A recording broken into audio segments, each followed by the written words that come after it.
हिंदुस्तान का, क्यों देखते हो मेरी आंखों में नक्शा पाकिस्तान का। मुसलमान हूँ सच्ची और दिल में हिंदुस्तान रखती हूँ, दिल में हिंदुस्तान रखती हूँ। अस्सलाम वालेकुम रहमतुल्लाहि व बरकातुहू। वालेकुम अस्सलाम रहमतुल्लाहि व बरकातुहू। आज़ादी, आज़ादी का असली मतलब वही समझ सकता है जिसने कभी गुलामी की हो। हम सौभाग्यशाली है कि हमने स्वतंत्र भारत में जन्म लिया। यूँ तो आज़ादी की लौ 1857 में ही जल चुकी थी, जो विशाल बनकर 1947 में भारत को आज़ाद कर गई।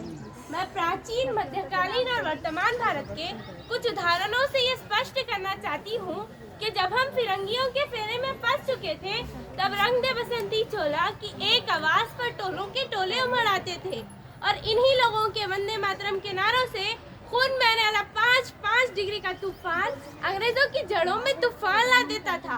लोग मर जाते थे, मिट जाते थे, फांसी चढ़ जाते थे, तो तब भी वो अपनी देशभक्ति साबित कर रहे होते थे। ये उस दौर की देशभक्ति की कसौटी थी। उसके बाद 62, 65 और 71 के युद्धों में अपना सुहाग गवा देने वाली औरत, जब घर के हालात कुछ यूँ हो जाया करते थे कि प्यार भी भरपूर गया, मांग का सिंदूर गया, नन्हे नौ निहालों की लंगोटियां चली गई, छोटी छोटी बेटियों की चोटियां चली गई, बाप की कमाई गई, भाई की पढ़ाई गई, एक ऐसा विस्फोट हुआ पता ही नहीं चला, जिस्म की कई बोटियां चली गई। आपके लिए तो एक आदमी मरा है साहब, मेरे घर की तो रोटियां ही चली गई, मेरे घर की तो रोटियां ही चली गई वाले हालात पैदा हो जाने के बावजूद एक माँ अपने बेटे को सरहद पर दुश्मनों की धज्जियां उड़ाने के लिए भेज दिया करती थी और पत्र लिखा करती थी कि अम्मा ने खत लिखा है बड़े चाव से, कि अम्मा ने खत लिखा है बड़े चाव से, पुत्र मेरे न घबरा जाना, एक इंच भी पीछे न हटना, चाहे इंच इंच कट जाना, चाहे इंच इंच कट जाना। इसी तरह सारा परिवार अपनी देशभक्ति साबित कर रहा होता था।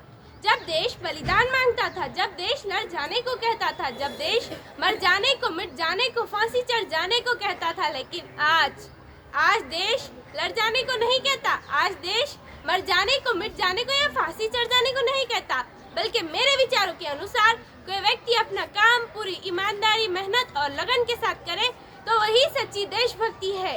और मैं नहीं मानती कि फेसबुक या व्हाट्सएप की डीपी को 3 रंग में रंगना ही देशभक्ति नहीं होती।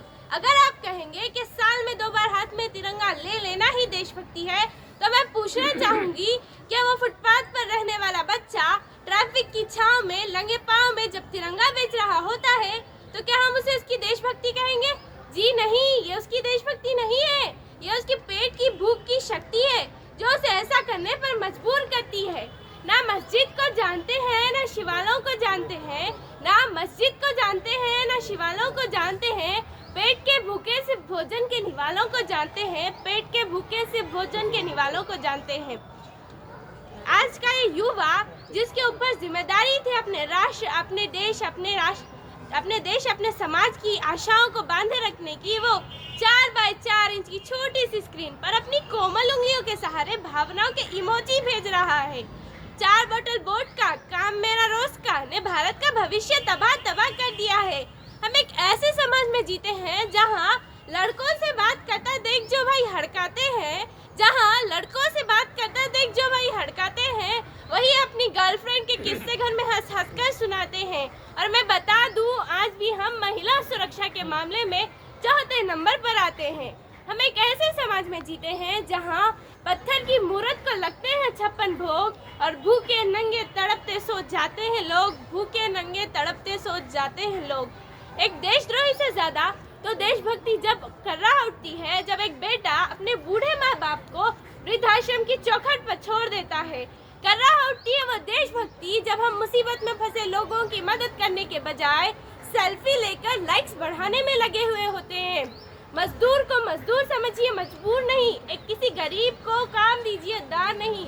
और आप दान देने के इच्छुक है तो जीते जी रक्त दान दीजिए और मरने के बाद अंग दान देकर किसी को जीवन दान दीजिए। ना ही ये सरकार मेरी है, ना ही ये रब मेरा है, ना ही ये सरकार मेरी है, ना ही ये रब मेरा है, ना ही ये बड़ा सा नाम मेरा है। मुझे इतनी सी बात का गुरूर है कि मैं हिंदुस्तान की हूँ और ये हिंदुस्तान मेरा है, ये हिंदुस्तान मेरा है। Happy republic day to everyone. जय हिंद, जय भारत। Thank you.